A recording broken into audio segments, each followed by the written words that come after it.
ang sinabi ko sa inyo, ako ay hindi magtatago, haharapin ko ang batas, ang asunto, sang-ayon sa pagkakaintindi ko sa mga batas natin.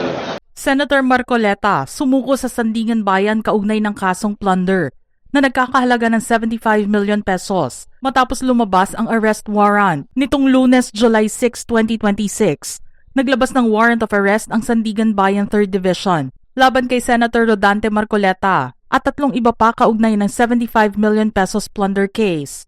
Si Senator Marcoleta ay kusang loob na nagpakita sa Sandigan Bayan 3rd Division courtroom noong 8:52 ng umaga noong Lunes para sa kanyang motion to quash na isang formal na kahilingan na humihiling sa korte na magdeklara ng legal proceeding, dokumento o order na null at invalid bago ang formal na pag-anunsyo ng korte ng warrant of arrest.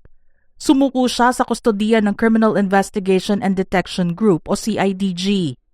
Inanunsyo ni Associate Justice Carl Miranda ang pagpapalabas ng warrant matapos tanggihan ng korte ang mosyong inihain ng legal team ni Marcoleta na humihiling na ipagpaliban ang pag-aresto at suspindihin ang mga paglilitis.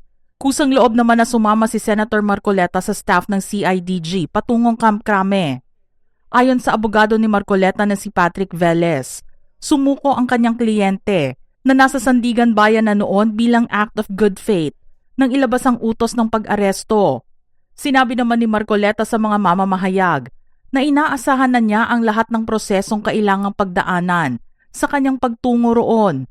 Binigyan din niya na hindi siya magtatago at haharapin niya ang batas at ang kanyang kaso, sang-ayon sa kanyang pag-unawa sa mga batas ng bansa.